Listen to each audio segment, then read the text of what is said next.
Fala galera, sejam todos muito bem-vindos a mais um vídeo aqui do canal. Dei uma sumidinha, mas já tô de volta, tá? Nesse vídeo eu decidi trazer para vocês uma atualização da situação da pandemia aqui em Portugal. Por que eu decidi fazer isso? Eu gravei um vídeo para vocês aqui falando quando a gente entrou no estado de emergência. Inclusive, se você não viu o vídeo, corre lá para você assistir. Agora a gente teve uma alteração aí nessa situação e eu decidi trazer essa atualização para vocês.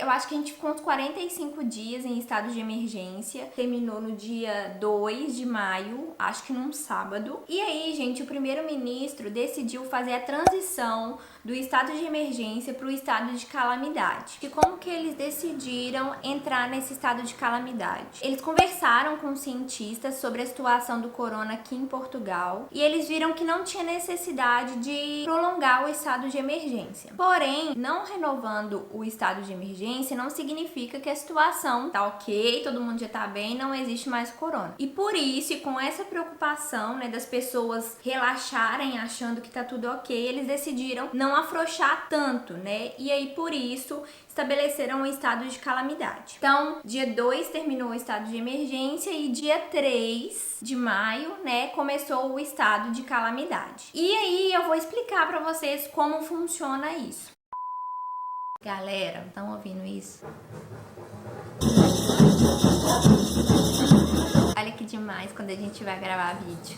Todo mundo resolve fazer todos os barulhos possíveis. Me perdoem por isso, tá? Não. Mas é porque a câmera está embaçando toda hora que eu vou tentar gravar. Ih, rapaz. E aí eu não consigo gravar de janela fechada porque eu tenho que abrir a janela por causa da umidade. Por favor, desconsiderem todo este carnaval lá fora, tá?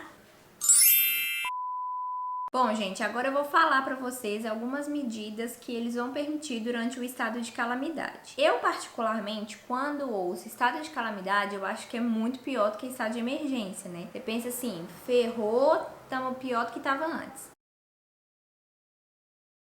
Mas até que não é bem assim. Por exemplo, as cerimônias religiosas aqui fala que elas passarão a ser permitidas sim a partir do final deste mês de maio. Só que vão ter que cumprir várias regras, né, para que isso aconteça. As máscaras, olha que engraçado, quando tava no pico do corona aqui, não era obrigada a utilização de máscaras nos mercados, na rua, utilizava quem quisesse. E agora, no estado de calamidade, todos os espaços, transportes públicos, supermercados, farmácias, locais fechados onde se aglomera muita gente, agora é obrigado a utilização de máscaras. Na entrada, eles vêm com álcool gel na nossa mão. E antes, quando estava o pico do corona, isso não acontecia. A abertura de creches e pré-escolar também estão previstas para acontecer dia 1º de junho. Tá falando aqui também que vai ter o regresso, né, de campeonato de futebol, que vai ser no último fim de semana, no dia 30 e 31 de maio, e que vai ser permitido também a prática de esportes, né, individuais ao ar livre. Então, assim, dá pra ver que já não pode aglomerar, não pode ficar um grupo mais que 10 pessoas na rua juntas, tem que ter aquela distância entre um e outro, respeitando todas essas regras, porque como o primeiro-ministro disse, o estado de emergência acabou, mas não significa que o perigo acabou. Eu vou mostrar pra vocês agora o número de casos aqui em Portugal, pra vocês terem uma situação...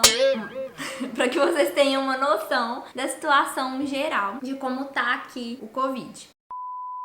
Aqui a gente tem dados da DGS, que é a Direção Geral da Saúde, e a gente pode ver que são bem completos, né? São bem explicativos, então a gente consegue ter um panorama aqui da situação geral do Covid em Portugal. No canto, em azul, nós temos os casos de internação, né? Que são 608, e os que estão internados na UCI, que são 92. Aguardando o resultado laboratorial, a gente tem 2.125, e em vigilância pelas autoridades, nós temos 22.741. Bem aqui do lado a gente consegue ver os casos confirmados por região, por concelho. Então, por exemplo, Lisboa a gente sabe que tem 2.076 casos. E assim por diante, a gente consegue ver de Coimbra, Sintra, Oeiras e assim vai. Do lado aqui, onde está essa faixa preta, era para aparecer um mapa de Portugal. Não sei por que ele não apareceu, acho que só se for online mesmo. E eu printei a tela para vocês conseguirem ver. Esse mapa mostra as regiões, né? Tem umas pintinhas assim, em todas as regiões que tem casos do Covid. Uma coisa que foi constatada, no norte tem muito mais casos do que aqui no sul de Portugal. Aqui do lado a gente tem, né, 29.912 casos confirmados. Em recuperação nós temos 6.452. De óbitos, 1.277, suspeitos, 303.811. E temos amostras aí para serem analisadas de 674 mil pessoas. Logo aqui embaixo, a gente também tem um gráfico que mostra a evolução dos casos, né? Na linha azul, a gente tem os casos confirmados e em amarelo, aqueles suspeitos, né? Que tá aqui até do lado que eu mostrei para vocês. Nessa página a gente consegue saber direitinho, ter as informações corretas dos casos, de como tá essa situação toda. Espero, gente, que isso passe logo, para que a gente possa ser livre dessa situação, porque é difícil para todos. E uma coisa, todas as informações que eu passei para vocês nesse vídeo, de afrouxamento, né, de